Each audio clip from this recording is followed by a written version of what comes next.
ay siya naming ipinakita sa District Intelligence Operations Unit ng Southern Police District kinabukasan. At dahil kinumpirma nga ng PRC na peke ang dentista na naging subject ng aming surveillance operation, agad na nagkasa ng entrapment ang mga otoridad. Sa plano, sasamahan ng spy camerang XXX agent ang isang lady police na magpapanggap na pasyente. At yun nga ang nangyari pagdating namin sa target area. Sa loob ng klinika, agad kaming hinarap ng subject na aming pakay. Ano ba, ano?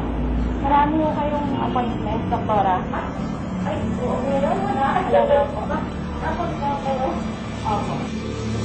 Matapos na mag-fill up ng dental record chart itong nag-undercover na pulis, pinapwesto na siya ng peking dentista.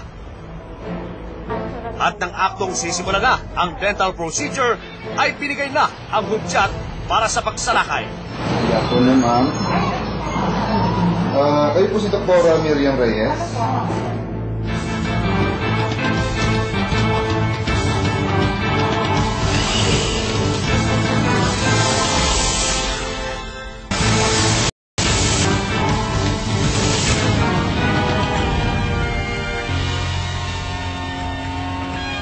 Sa pamamagitan ng pagpapain ng isang lady police na nagpanggap bilang pasyenteng magpapalinis sana ng ngipin, ay napatunayan ng mga operatiba ng District Intelligence Operation Unit ng Southern Police District na umaakto ang dentista si Miriam Pelonia Reyes sa isang dental clinic sa Barangay West Lembo sa Makati City. Good afternoon, ma'am. Kayo po si Dr. Miriam Reyes? Mga taga-District Intelligence po kami, no? Pwede pong makita ang inyong license? Wala na po po na sa camera. Alamin na po namin kung talagang kayo po ay dentista. Opo, sir. Asan po ang inyong license? Sandali po, wala po sa wallet ko, ha?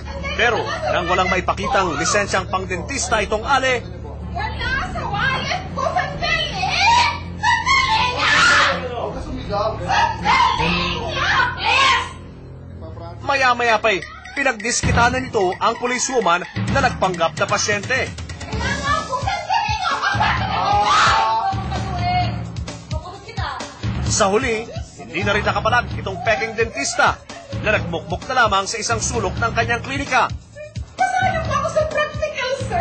98. Kaya po ako nagkaroon ng lakas na mag-practice. Pero po, sir, Pero wala pa kayong hindi pa kayo hindi po. Pero po, practical. Tingnan mo po sa PRC 98. Hindi po pwede yung gano'n, sir. Kasi dentistry po ako. Wala nang pong sorry.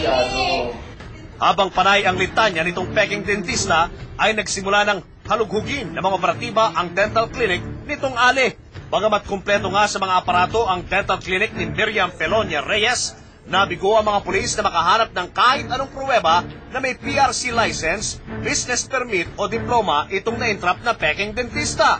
Ang nakakadismaya pa, sa paghahalughog ng mga pulis, nadiskubre nila na ang ilan sa mga nakatagong pampunot at panglinis ng ngipin ay pinagbabahayan na ng ipis.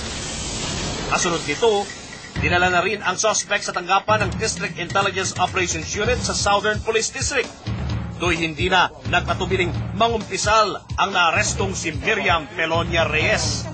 Nung pumasa po ako ng practical as I think 2002, 2003, nung mataas po yung nakuha ko, 98, nagkalakas loob po akong mag-practice muna pansamantala. And then, maski po alam kong ganon, sinisiguro ko naman pong walang maagrabyadong pasyente. Ang pangangatwirang ito ng peking dentista ay hindi naman naging katanggap-tanggap sa Philippine Dental Association. Ang apekto dyan, hindi naman direkta sa asosasyon, kung hindi direkta mismo sa pasyente. Mayroon akong mga pasyenteng nakikita at nagsasabi na yung ipin nila nagkakagulo-gulo or nagkakasungki-sungki kasi ang gumagawa na tao na nag-orto sa kanila, nagpanggap na dentista. Yung pag hindi rin magandang pagkagawa ang pustiso, isang sanhi din yan sa pagkakaroon ng oral cancer. Giningit ng pamunuan ng Philippine Dental Association na pinagbabawalan raw ng batas na umakto bilang dentista ang mga individual na wala namang legal na lisensya. Tigilan ninyo yung pagpapractice ng dentist na walang lisensya. Kasi sa under sa law kasi, ang fine ninyo is 500,000, kalahating milyon, at may kulong pa kayo na hanggang 2 taon. Bukod pa rito, lubharing kinabahala ni Dr. Blanes ang nakuna naming video ng mga ipis na nasa cabinet na pinaglalagyan ng mga gamit nitong peking doktora. Sa isang dentista na lisensyado, alam niya ang importansya ng isang tinatawag na infection control. Alam mo naman ang ipis kung ano-anong bakteryang dala niyan. Kung may contamination yung instruments mo ng Clostridium tetani, siya yung bakterya na nagkukos ng tetanus, yung pasyente pwedeng mamatay ng tetano. Kaugnay nito, nagbigay naman ng ilang tip ang Philippine Dental Association para makaiwas na mabiktima ng mga peking dentista. Unang-una, required sa batas na ang board certificate, yung original niyang kopya, ay nakapaskil sa clinic. Pangalawa, tingnan ninyo kung nakapaskil ba sa clinic ng isang dentista ang kanyang diploma. Pangatlo, kung may dental clinic, kailangan nandun yung pangalan ng dentista. Sa labas ng clinic mismo, kasi yun ang required sa batas eh. Sa ngayon, bagamat out on bail na si Miriam Pelonia Reyes, tiniyak naman ng mga otoridad na may asunto ng nakasampa laban sa kanya. Kasabay nito, nagbabala rin ang pulisya sa mga taong may balak pang tumulad sa peking dentista na kanilang nahuli. This is a stern warning, no?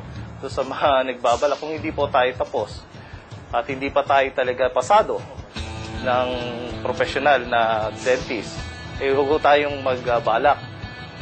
Magtayo ng clinic o di ka lang mag-practice nito. Kasi talagang labag sa batas po yan.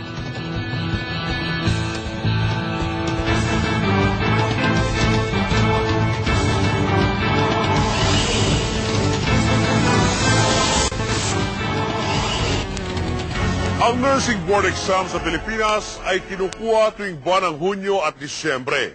At lumalabas ang listahan ng mga pumasa pagkaraan ng 2 buwan.